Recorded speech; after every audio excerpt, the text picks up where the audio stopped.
चर्चा तो होगी, लेकिन बवाल इस बात को लेकर हो गया है कि आपने कहा है कि तालिबान से ज्यादा हथियार तो हिंदुस्तान में माफियाओं के पास है। कैसे जस्टिफाई कीजिएगा आप अपने इस बयान को? हाँ, ये मैंने कहा। नहीं, मैंने ये बात मैंने कही, लेकिन इसको इतना सीरियसली नहीं लेना चाहिए।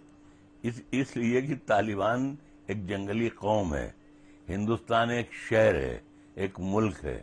अगर यहाँ 10-20 भी निकले तो वो भी बुरी बात है। इसलिए मैंने इसको तंज के तौर पे कहा था। मैंने कोई मुकाबला नहीं किया था कि अफगानिस्तान से ज्यादा हिंदुस्तान में है, और हिंदुस्तान में कितने हैं कितने नहीं है इसके रिकॉर्ड तो पुलिस के पास होंगे, या मुमकिन है आप भी जानती हो। तो इसका कोई ये मकसद नहीं था ये कहना, और ये ऐसी कोई बड़ी बात भी नहीं थी इसकी, ना इस मैटर पे चर्चा हो रहा था। ये तो मैंने शायराना मिजाज के तौर पर मैंने ये बात मैंने कही थी कि हथियार तो यहाँ हमारे मुल्क में भी भरे हुए हैं। आप इस देश में कहते हैं कि अल्पसंख्यक खतरे में है, अल्पसंख्यकों को डर लग रहा है। आप हमेशा कहते हैं कि वो सुरक्षित नहीं है। नहीं जी जी जी राणा साहब। नहीं, ऐसा हमने नहीं कहा, कभी नहीं कहा। आपको एक रिकॉर्ड नहीं दिखा सकती हैं सुरक्षित या हिंदुस्तान में अल्पसंख्यक का मतलब होता है गरीब। अल्पसंख्यक का मतलब हिंदू या क्रिश्चियन या सिख नहीं होता है। अल्पसंख्यक का मतलब होता है गरीब, यानी गरीब सुरक्षित नहीं है। असल में प्रॉब्लम यह है बहन कि हम शायरी की जबान बोलते हैं। आज बदले बदले से शायर नजर आ रहे हैं। मुझे तो लग रहा है कि आपको मोदी सरकार में देश आगे बढ़ता हुआ दिख रहा है, शांति दिख रही है। नहीं, देखिए, माफ कीजिएगा, ये मतलब मैं मोदी जी को तो पसंद करता हूँ, ये मेरी कमजोरी है, मैं उनसे इश्क करता हूँ।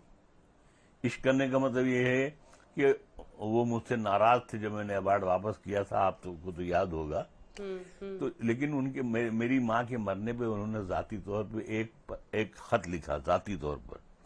तो मैं अपने अंदर से बहुत शर्मिंदा हुआ और मैला हुआ कि मतलब जाहिर सी बात है मेरी कोई हैसियत नहीं है, मैं कोई ऐसा बड़ा आदमी भी नहीं हूँ, बड़ा शायर भी नहीं हूँ, लेकिन उन्होंने मेरी माँ के मरने पर मुझे खत लिखा। तो मैं उनसे फिर जब मैं मिलने गया तो मैंने ये पहला मैंने कहा कि सर, मैं सिर्फ इसलिए हाजिर हुआ हूँ कि आपने जब मेरी माँ के मरने पर मुझे खत लिखा तो मैं शर्मिंदा हुआ कि मुझे आपने बुलाया था उस वक्त अपने पीएस के जरिए। जब मैंने वापस किया था मैं नहीं आ पाया था, तो बहुत देर तक बातें होती थी। तो मैंने ये भी कहा कि सर एक बात मैं कहूँ आपसे कि सबका साथ सबका विकास, ये जो नारा है उस वक्त इतना ही था, बाद में उसमें बढ़ गया। तो मैंने कहा ये जो नारा है सबका साथ सबका विकास, अगर सर सच्चे तौर पर अगर इस पर अगर अमल हो जाए तो मैं आपको इतिहास के पन्नों पर सम्राट अशोक की तरह देखना चाहता हूँ, दागदार प्रधानमंत्री नहीं देखना चाहता हूँ। तो जिस तरह उन्होंने हमारी बातें सुनी, हमारी और आपको ये भी बता दूं कि कुर्सी पे बैठने से पहले मैंने ये कह दिया, मैंने कहा सर एक बात मैं आपसे बहुत माफी के साथ ये कहना चाहता हूं कि ये लोकसभा और राज्यसभा की कुर्सियां मेरी शख्सियत से बहुत छोटी हैं, कभी मुझे इनकी जरूरत नहीं पड़ी है। तो जाहिर सी बात है कि जिस जुर्रत रिंदाना से हमने उनसे बात की, और जिस तरह वो उनके और भी प्रोग्राम होंगे, लेकिन करीब 19-20 मिनट तक बैठे बात की उनसे, तो मुझे अच्छा लगा। तो जाहिर सी बात है कि हम बात वही है कि सबका साथ सबका विकास हो, तो हमें क्या बुराई है भाई।